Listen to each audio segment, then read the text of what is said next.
Ассаламу алейкум достар, арнама қош келдіңіздер. Бүгін біз сіздермен холодец жасап үйренетін боламыз.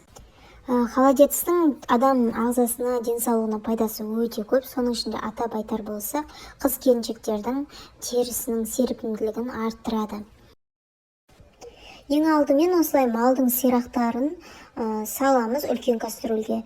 Менде бұл жерде ірі мал, үлкен және кішкентай малдың сирағын бірге араластырып салатын болам. Және үстіне ет қостым. Осылай қойып, суымды құйып, сирақ бататындай көлемде құйсаңыздар жеткілікті. Газымыздың астын жағып, бір қайнатып аламыз. Бір қайнағаннан кейін көбігін алып тастаңыздар. Бірінші суын төкпеймін. Осы суға мен жасай беремін. Астын баяу отта кемі 7 сағаттай, 6-7 сағаттай қайнатып аламын. Міне менде 6,5 сағаттан аса қайнады. Астын жай отқа қойып, бұқтырып қайнаттым. Жақсылап пісуі керек, езіліп, сирақтардан ажырап еті түсіп қалатындай, яғни өте жақсы пісу керек.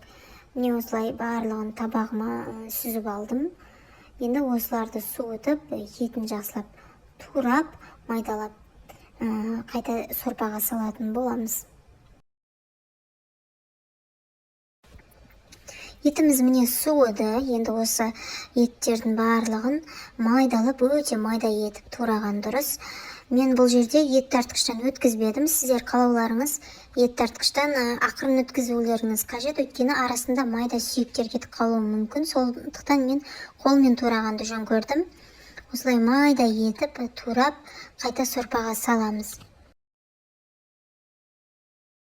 Холодецті жиі жасап жеген дұрыс, өйткені егер буындарыңыз сырқырап ауыратын болса да, тұмау және де басқа да аурулардың алдын алуға өте көп көмегі бар. Холодецтің коллагеннің нағыз көзі деп айтса да болады. Теріні серпімді, жас күйінде ұстап тұруға өте көп септігін тигізеді.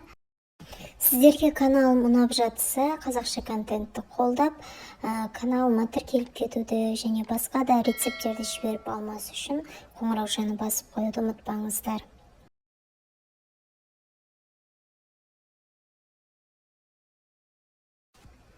Міне мен барлығын осылай майда етіп турадым.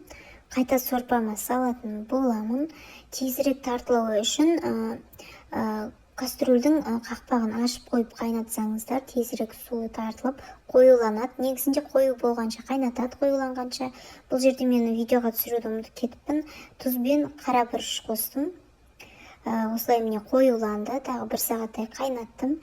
Енді өз қалауларыңызша көкшөп қоссаңыздар болады. Мен 2 түрлі қылып жасаймын. Көкшөпті қосып және қоспай жасаймын.